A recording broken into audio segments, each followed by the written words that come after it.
All right, my last draft recap, the 30-second one I have done in roughly just over 24 hours, so I'm ready to go take a nap or something after this. But in the meantime, gotta have one more to talk about, which is a very fun draft to talk about. The Cincinnati Bengals, who started off this draft with Amarius Mims at pick 18. Listen, they needed a tackle. They definitely, I don't want to kill Joe Burrow, right? And they've done a good job at creating good pass catching options, which is a great way to help protect the quarterback. Give someone, they don't have to hold on to the ball for forever.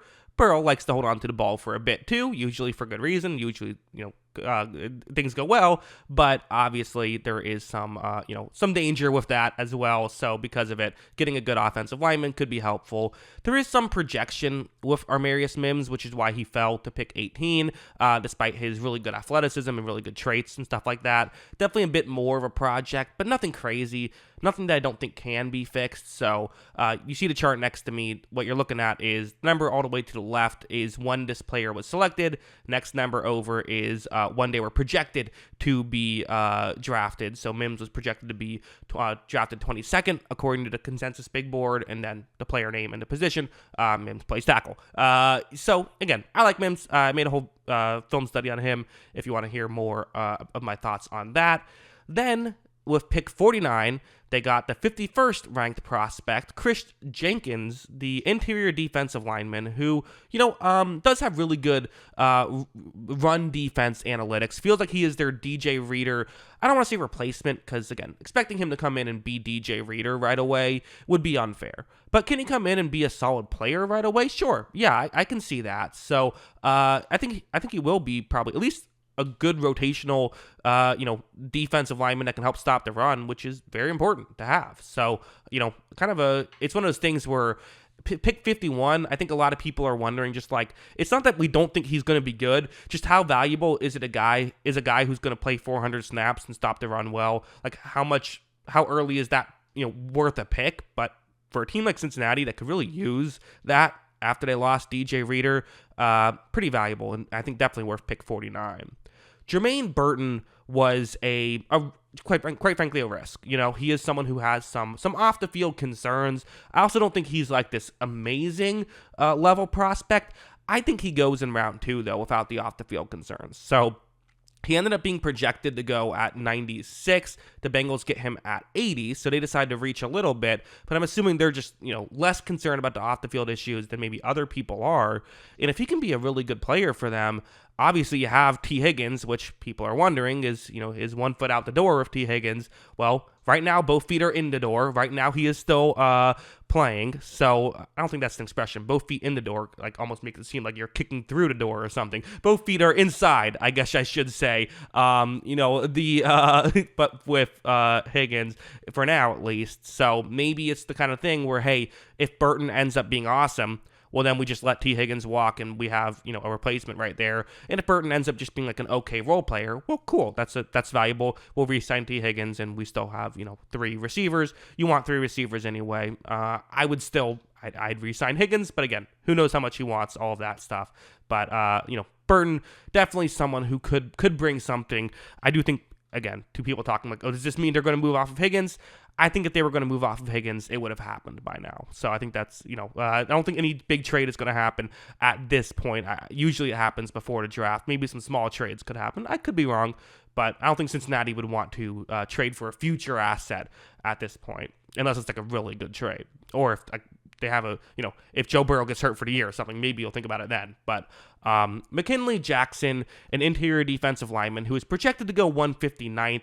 They reached on him here at 97, and I'm not exactly sure why. I think they just wanted to shore up the interior defensive line a little bit more, but, I don't know. He is someone who his highlights look very good as a sort of a pass rusher from the inside, but does not do it consistently enough for me to really feel too optimistic about this selection. Kind of I think a bit of a misfire here, but I probably shouldn't say misfire because he could be good, but probably someone that I wouldn't bet the house on being more than just a okay role player, which is fine, but there maybe were better players on the board, I think. You then have Eric All. Hey, can never go wrong getting a tight end out of Iowa, right? So that's going to get people excited.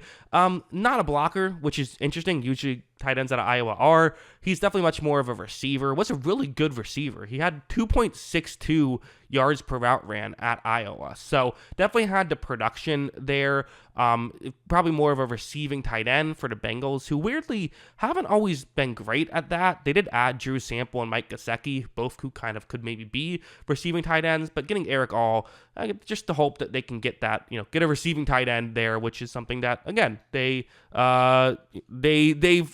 haven't always had in Cincinnati, and it's very good to have a third option with, Chase and Higgins so good on the outside. Then we have TCU corner Josh Newton. So he's really interesting, and it's an interesting fit with him because, drafted him at 149, projected to go 164. So, okay, it's the round when he was supposed to go. So he's someone who, again, we'll use PFF grades, which I know aren't everyone's cup of tea, but just bear with me. His man coverage grade was 79 this last season. His zone coverage grade was 56.8. So you think, okay, man corner, we got it. Well, the Bengals typically like to play a lot of zone. I wonder if they're just viewing him as maybe they're like, okay, he could be a slot guy. That's their logic. I certainly don't know if he's an outside, zone corner for the Bengals. And the Bengals don't just play zone. But again, you don't want to only have him out on man plays because then that can tip your hand. So an interesting fit by Newton. Not coming off his best season, was much better 2 years ago. Interestingly enough. So again, there's things to like about him. Just sort of a unique fit. I'm not saying it'll be a bad player at all. Just I'm interested in that. How are they going to use him? I don't know. You didn't have Tanner McLaughlin, who is a pretty similar to Eric All, actually. Not quite as good, but kind of a similar thing of definitely a receiver first and foremost. Not someone you're expecting to be going out there and blocking too much, but someone who, again, could maybe be a guy who, if you have two tight end sets, can be the second tight end who can come out and, make something happen. And I do wonder if they're just kind of doubling down on similar prospects, hoping one hits, perhaps. Next up, we have Cedric Johnson, the edge rusher out of Ole Miss, who is very much a developmental guy. He is someone who's 6'3", 265, so kind of a bit of a weird body type as well. Usually, you're either, if you're 265, you're maybe like 6'6" or something like that. That's interesting, but does have very good athletic traits. It's more so just like it hasn't yet translated to getting to the quarterback consistently, so that's why he falls to pick 214, but was projected to go 168. People do love their guys with athletic traits, right? So, well, I can certainly see why maybe it's not something you'd be super excited about. There is some, some intrigue there. You didn't have DeHaan Anthony, who is a safety out of Mississippi. So going with guys from Mississippi, I suppose. Pick 224 was projected to go 279. Someone who definitely, the thing that jumps out at you is, okay, pretty good size here, 6 feet tall, 200 pounds, and pretty solid athlete on top of it, like ran a 4.55. So, for safety, you like all that stuff for sure. And I think he plays bigger a lot of times as well. Just not necessarily someone who is, great at the shiftiest athlete in the world. I do wonder if he is a special teams guy at 224, which is just kind of what I always wonder when there's a defensive back picked in the 200s. Finally, last but not least, we have Matt Lee, and I mean not least, I really do, because I don't really get why people are so. He's someone where I might have to do more of a deep dive on. I guess he's not an elite level run blocking center or anything like that. But essentially, what happened was he had some really good years at UCF.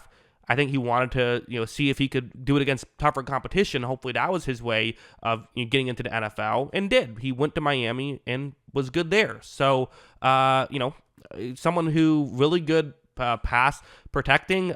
Maybe the run blocking isn't quite as great. He's 6'4", 300 pounds. I think he's not the best athlete, but I don't know. Guy wins. Whatever. 237. Why is he going that late? I don't get it. So, again, for the Bengals, is he going to be someone who's going to come in and start right away?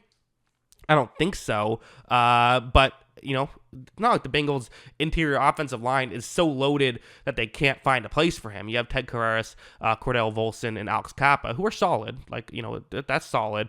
But, someone gets hurt, I could see Matt Lee coming in and playing well. So, I don't know. It's interesting situation. I like that pick. So, yeah. That is it. That is my final draft recap. I love doing these, but also making so much of them in a day kind of gets me very tired towards the end of it. So I'm happy I had to get a whole giant Red Bull thing from the gas station today to be able to finish these. But very fun stuff. Let me know what you thought in the comments below. On your thoughts on this. I will be back tomorrow with my winners and losers and maybe some film studies on some of the players who went higher than we thought and things like that. So be on the lookout for all of that. Again, thank you for watching. I do appreciate it. Let me know your thoughts in the comments below. Always love hearing from you. And of course, as always, thanks for watching.